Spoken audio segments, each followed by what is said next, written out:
Gloire à Jésus. Je vous salue frères et sœurs en Christ. Soyez bénis. Pour la parole d'aujourd'hui, tu vas prendre ta Bible. Dans le livre de 2 Chroniques, chapitre 16, versets 8 à 10. Confions la parole à Dieu. Seigneur, permets à ce qu'on puisse comprendre ta parole. Au nom de Jésus. Amen. Lisons donc sa parole de Dieu. 2 Chroniques, chapitre 16, versets 8 à 10. Les Éthiopiens et les Libyens ne formaient-ils pas une grande armée avec des chars et une multitude de cavaliers?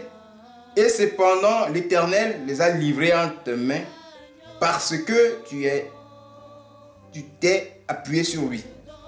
Car l'Éternel étend ses regards sur toute la terre pour soutenir ceux dont le cœur est tout entier à lui.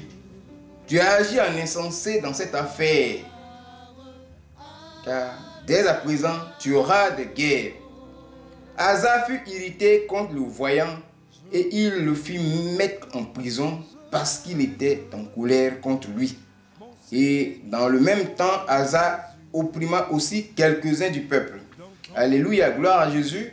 Alors, ce message apothème, tu agis en insensé dans cette affaire. Appuie-toi sur l'Éternel. Oui, n'agissons pas en insensé dans des affaires. Nous sommes dans beaucoup d'affaires. Il y a une affaire qui se passe ici. Et voilà ce que la parole de Dieu lui dit. Tu agis en insensé dans cette affaire. De quoi il s'agit? Nous sommes ici, bien-aimés, dans le royaume de Juda. Après Salomon, Dieu a divisé le peuple d'Israël en deux. D'un côté, le royaume d'Israël avec 10 tribus. Et à la tête, dans ce temps-là, le roi qui était là, c'est Baïs-Shah, avec le prophète Jéhu. Mais ici, nous sommes dans la tribu d'Israël. Juda et Benjamin ont été associés. Dieu les a mis ensemble pour constituer le royaume de Juda. Et Asa est le roi de Juda en ce temps-là. Oui.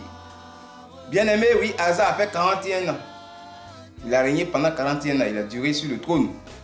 Et le voyant dont il s'agit ici, c'était Hanani, le prophète. Et quand on prend ce texte, il y a le reproche que Hanani fait au roi. Les deux premiers versets. Vous voyez? Et le dernier verset, ça c'est le narrateur, celui qui a écrit le livre des Chroniques. Il est inconnu. Alors, qu'est-ce que Dieu dit ici? À travers Hanani, le prophète. Les Éthiopiens et les Libyens, ils sont venus contre toi. Une grande armée. Tu t'es appuyé sur l'Éternel, tu les as vaincus. Maintenant, il y a une affaire qui arrive. De quelle affaire il s'agit? Cette fois-ci, il n'a pas consulté, il ne s'est pas appuyé sur Dieu. Et il a mal agi. Il y a beaucoup de non-dits ici. C'est-à-dire que Asa est attaqué, maintenant cette fois-ci pour la deuxième fois, par le peuple d'Israël. Le royaume d'Israël, ses propres frères. Les 10 tribus d'Israël. Ceux qui attaquent maintenant Juda. Parce qu'en fait, les 10 tribus d'Israël, eux, ils ont abandonné Dieu. Dieu a fait ça, il les a mis de côté. Parce que Salomon a déversé beaucoup de démons. Plus de 1000 grands démons supérieurs aux esprits de sorcellerie. Il les a déversés en Israël. Donc, Dieu a mis de côté ces gens-là. Pour prendre la tribu de Juda. Pour que Christ puisse naître. La postérité de Dieu, de la femme. Marie, Christ puisse venir et il va écraser la tête du diable. Et le diable aussi se défend. Donc, c'est la guerre ici. Là, le peuple d'Israël se lève pour attaquer Juda. Voilà comment ça se passe. Donc Asa, qu'est-ce qu'il fait? Il ne s'est pas appuyé sur l'Éternel. Cette fois-ci, puisque le peuple d'Israël, le royaume d'Israël est allé voir Ben-Hadad, le roi de Syrie, pour avoir plus de force pour attaquer. Donc lui aussi, il prend l'argent et l'or de la maison de Dieu, il prend l'argent et l'or de son trésor du roi, et il envoie des gens pour faire alliance avec le roi Ben-Hadad de Syrie. Et c'est comme ça qu'il a fait.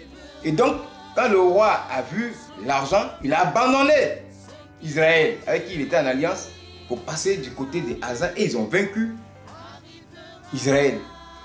Il est bien vrai que toi, Asa, tu as vaincu, d'accord.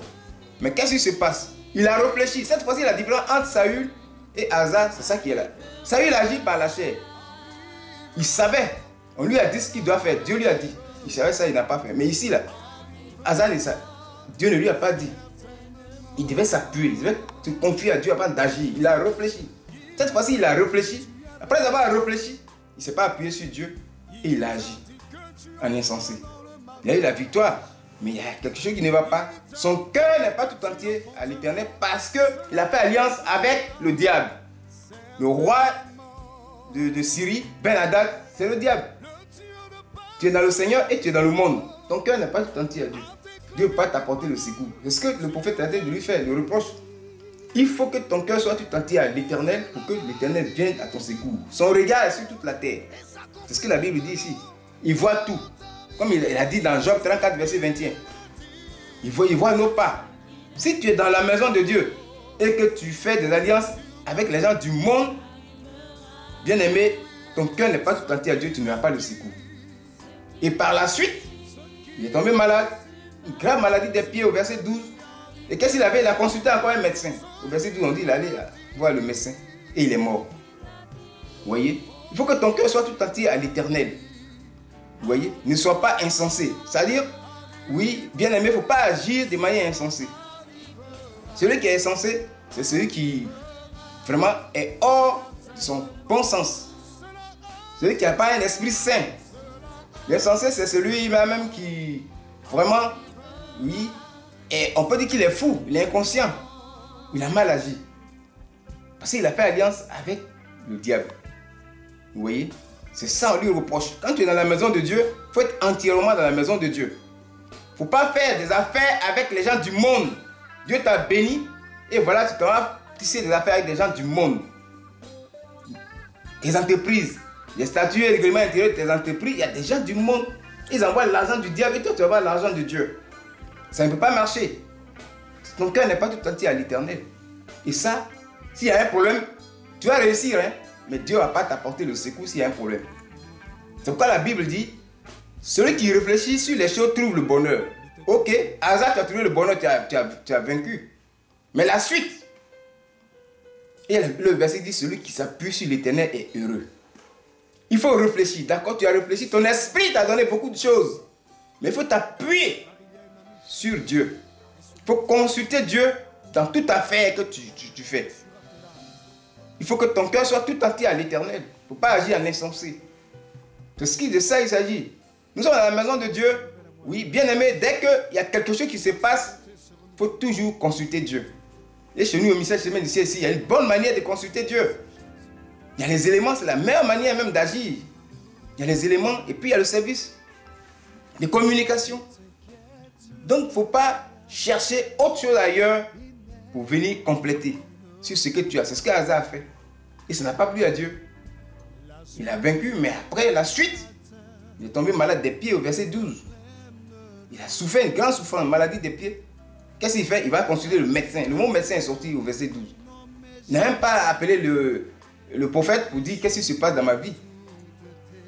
Vous voyez, il faut être attaché à Dieu. Tu es dans la maison de Dieu, quelque chose t'arrive. Mais chez nous ici, prends les éléments. Reprends les éléments.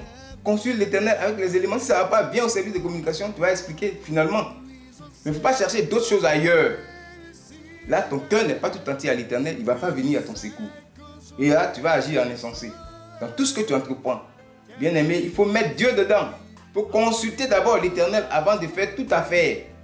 C'est ça il s'agit ici. Il ne faut pas agir en insensé. Vous voyez? Soyons vraiment entièrement à l'Éternel. Que ton cœur soit entièrement à l'Éternel. Ne fais pas comme Saül et comme Asa. Vous voyez? Tu agis selon ton âme, selon la chair de l'âme. Et ça ne va pas marcher. Dieu ne va pas venir à ton secours tout entier. Vous voyez? Marchons selon la parole de Dieu. Vivons bien aimés, de sorte à ce que tout ton cœur, il faut que ton cœur même soit tout entier à l'Éternel.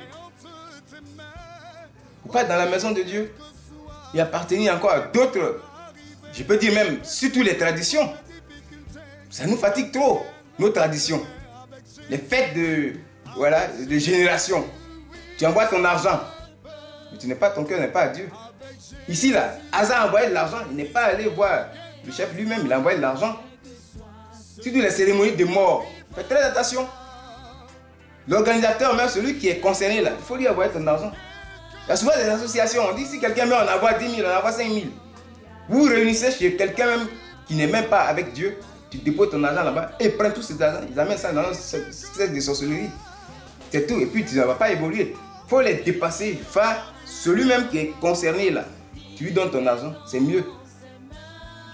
Vous voyez, les alliances, les fêtes de génération, les fêtes de Pâques qu'on va organiser, la tradition. Asa a dit ici à Ben Hadad, mon père était en alliance avec toi, c'est-à-dire Abijah. Donc par rapport à ça, je viens vers toi. Moi, il traite avec un par un. Il a suivi la tradition de son père. Faisons attention à nos traditions. On a des traditions dans les villages qui se passent. On va aller là-bas. Tu as perdu ton mari. On va te raser toutes ces choses-là. Il faut quitter dans ces choses. Tu peux aller au funérail, mais fais attention. On va couper tes ongles. Au niveau des mains, au niveau des pieds. Tes cheveux, on va te raser. Tu vois, on va enlever les poils et puis les garder. Et puis toi, tu acceptes. Et puis après, tu viens dans la maison de Dieu. Ça s'est passé dans un ministère. Cette dame-là, elle a fait ça. On va au funérail, elle a disparu. Elle vient 2 semaines, 3 semaines après, elle vient et puis elle raconte des histoires qu'on a mis dans la maison, on a rasé tout et tout. Mais tu viens faire quoi dans la maison de Dieu? Faisons attention. C'est d'autres peuples. Après l'enterrement, il y a de l'eau. Chacun va lever ses pieds, ses mains dedans. Il faut dépasser ces choses. Il y a d'autres peuples, on dit qu'il faut payer soit 20 000 francs, c'est un mouton. Tu as perdu ton papa ou bien tu as perdu ta maman, la famille doit donner 20 000 francs. Il faut quitter dans les 20 000. Il ne faut pas. C'est dans ces choses traditionnelles. Tu te mets dedans, ton cœur n'est pas tout entier à Dieu. Et quand il y a un problème, le problème va survenir même, Dieu ne va pas te secourir. Fais attention à nos traditions. Si tu les fêtes de Pâques où on va. Ensuite, les fêtes des générations, on est dedans. Des alliances, des totems, on obéit à toutes ces choses. Faisons attention à Dieu, que nos cœurs soient tout entiers à l'Éternel. Auquel cas, tu agis à l'insensé dans ces affaires-là. Vous voyez? Que le Seigneur soit béni. Ouvrons bien les yeux autour de nous. Tout ce qui se passe, bien-aimés, faisons attention. Lisons la Bible pour la comprendre et faire attention. Et éviter les choses du monde. Que le nom du Seigneur soit glorifié. C'est ce que j'avais à vous dire au nom de Jésus. Amen.